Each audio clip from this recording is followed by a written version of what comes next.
After that, he told me to get out of the car, and then he put the handcuffs on me.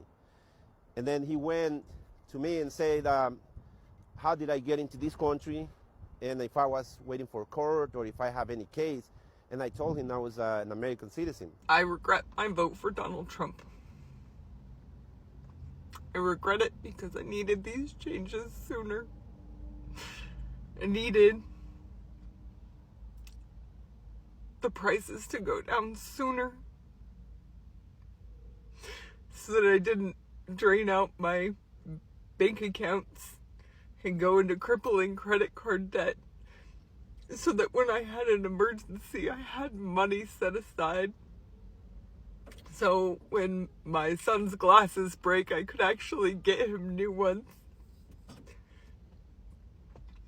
I can't do any of that right now. My car broke down. Let me talk to y'all for a second. This election wasn't a pop quiz. It was an open book test.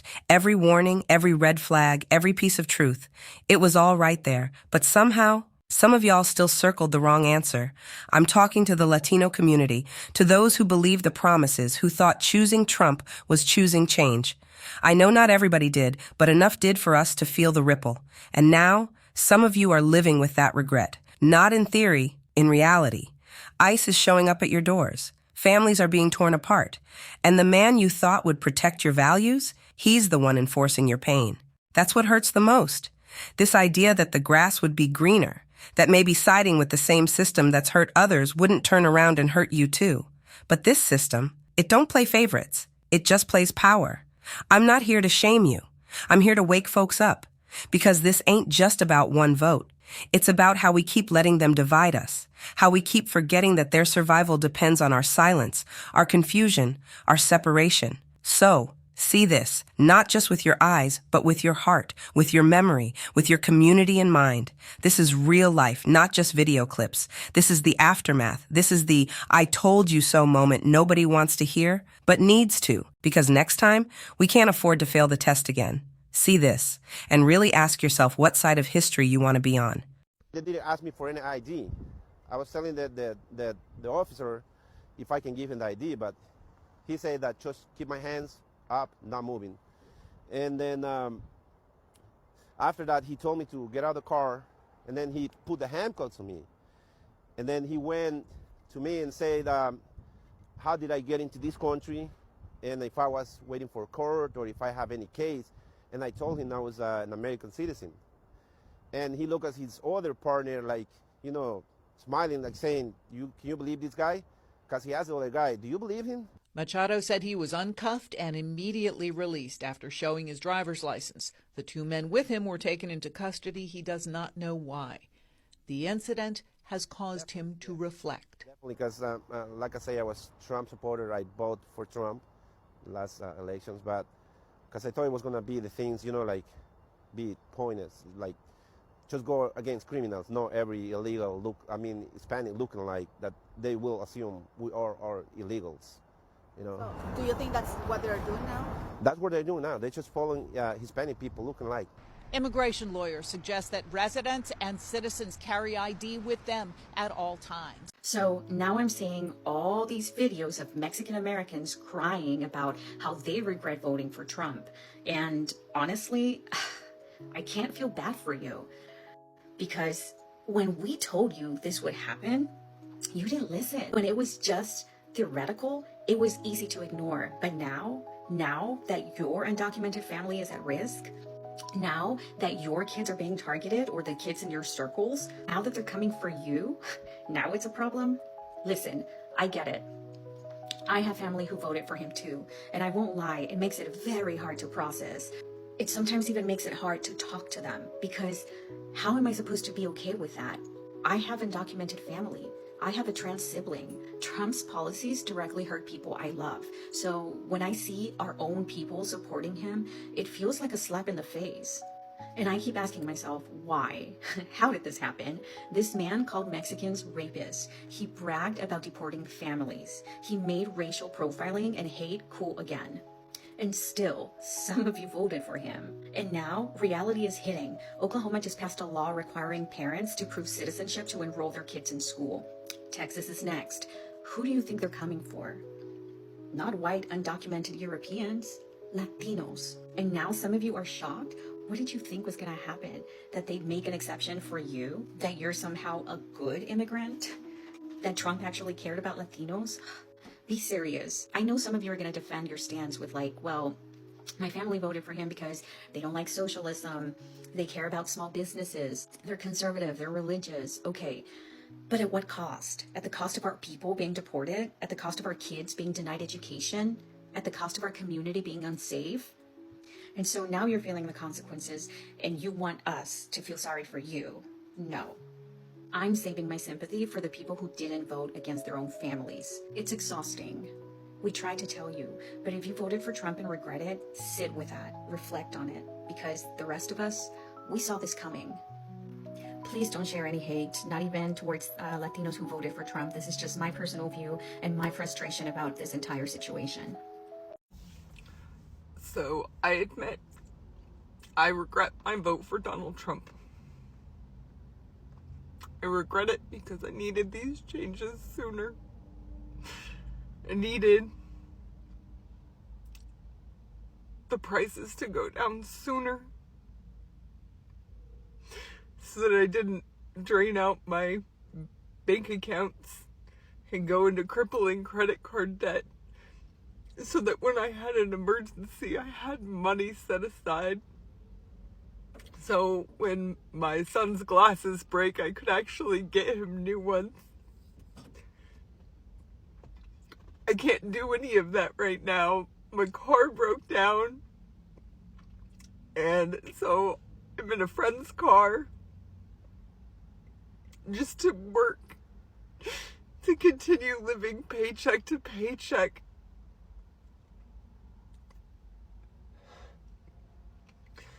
I knew it was going to be hard, and that it wasn't going to come fast. I just wish that things would work out better. I really regret that everything is taking so long, because there's so much pushback, because I don't even know the reasons anymore. I don't understand why good things have to be trampled on. I don't know why good people have to be trampled on. I don't want a lot. I just want to be comfortable. I just want to not live paycheck to paycheck. I just want to be able to live and work. I work 7 days a week to not even make ends meet sometimes, and my car broke down, and I have a few $1,000s worth of repairs to do on it. My son's glasses broke, and I can't even take him to the eye doctor. I just want to get past the hard part. I want to get to the part where it's not just crippling. I know he's working on it. I know that it's gonna get better, and that it wouldn't have been any better with anybody else. I just really needed things to start working again. They're still not.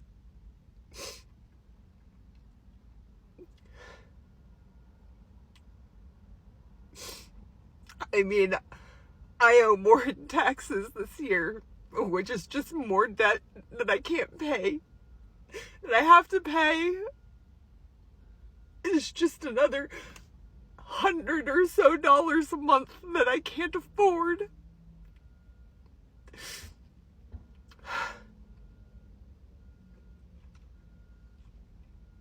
So no, I guess I really don't regret voting for Donald Trump. I just regret that his changes didn't come sooner. I just need relief. I need I need the good things to start coming. I know it's coming. I just need it sooner rather than later right now.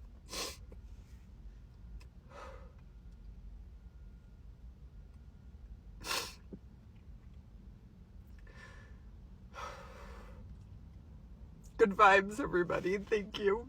And yeah, thanks. See, we told you how it was going to begin, and then we told you how it was going to end. Look at this shit.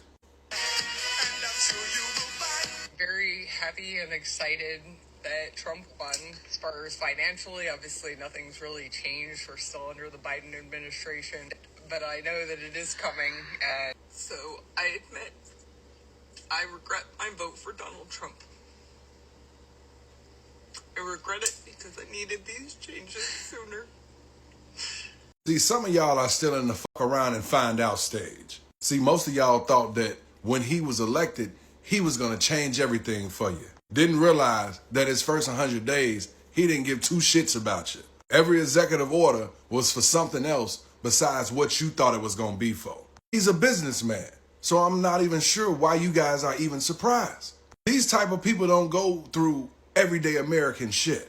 You thought he was going to feel your pain or he was going to help you out with what you was going through? Good old Daddy Donnie got your ass again. Hey, as I always say, this is who y'all voted for. I would say the biggest buyer's remorse is happening with Latino supporters. What I saw this last election, for example, Latino male voters voted for me and for Donald Trump. I think because he and I had some alignment when it comes to border policy, I've been able to hold that support, and a lot of these Latino male voters are saying to me, this is not what we voted for. We wanted border security. We did want deportations of bad people, gangbangers, things of that nature. But we didn't want, the mom to be deported from their child, right?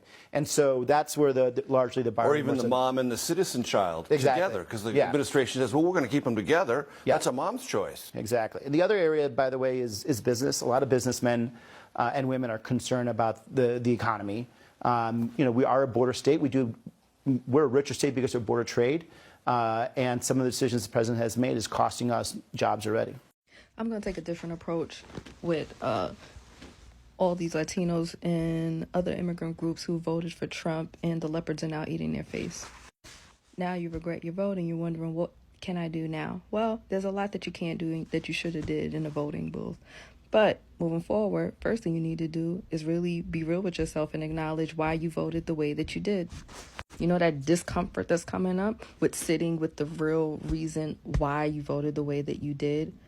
Own it, call it out for what it is, because now if you know better, you have an opportunity to do better. There's always an opportunity to redeem yourself. Just because you redeem yourself doesn't mean that people are going to forget. Speaking for myself, I will never forget. I have loved ones, I have clients who I have come across throughout my years in this field that are not documented, and I am scared for them. They are good people, they are educated, they are hardworking people, and now they're not safe because of you and people like you voted the way that you did. So for that, I will never truly forgive you. But everyone can redeem themselves. And you can do so if we have the right to vote 2 years from now. We have our midterm elections where all the seats in Congress are up for grabs. Remember what is happening now? And how you see your government officials react to the different crises that are happening in various places throughout the country. Make sure you vote in the right direction this time. Put your ego to the side. Put to the side, oh, well, I don't like that this person get this and I don't get that, and now you want everyone to suffer. You can't do that this time. Own up to your shit so you could do better. So, you've seen it with your own eyes now. You saw the regret. You saw the pain. That woman said she voted for Trump just hoping prices would go down. But what did she get? 2 times higher prices. A car she can't fix. A son who still can't see clearly because she can't afford new glasses. She's working hard, doing what she's supposed to do, and still barely making it, living paycheck to paycheck like so many of us. And let's be real here. Everybody knew Trump was never looking out for everyday people. From the jump, we knew he was always going to look out for his own, his rich friends, his business buddies, the folks sitting up top counting money while the rest of us are counting gas miles. That's how the rich stay rich, off the backs of the working class. While we stress over rent, they're finding new ways to stash tax breaks. He never had us in mind. Not you, not me, not the people struggling. And now some folks are seeing that truth the hard way. They thought they were safe, thought they'd chosen the better option. But now they're watching their friends, family, loved ones getting deported, snatched up by ICE like they're disposable. They thought they'd get sunny days, but now it's nothing but cloudy skies. And trust me, the storm hasn't even hit yet. And what should scare everybody, whether you voted red, blue, or didn't vote at all, is the fact that this man said out loud with no shame, he wants to make sure we never have to vote again. Let that sink in. That's not democracy. That's not leadership. That's a dictatorship. Plain and simple. And too many folks are clapping like that's freedom. It ain't. It's control. And yeah, right now he's targeting undocumented folks. But come on now. Do you really think it stops there? Once power starts rolling downhill, it rolls over everybody. First they come for them, then they come for us. That's how it works. Every single time. So I'm saying this not to shame anybody, but to wake you up. Because once your eyes are open, you can't keep pretending. And if you're still defending it after seeing what's happening now, ask yourself, who's really benefiting? Because it ain't you, it ain't your neighbor, and it sure ain't your kids. If this message hit home, don't just scroll. Share this, drop a comment, tag somebody, talk about it. And if you want more truth like this, go ahead and subscribe. This ain't just a video. This is a warning. This is a message. This is a moment to decide which side of history you're going to stand on. Stay alert, stay real, stay connected, and I'll see you in the next one.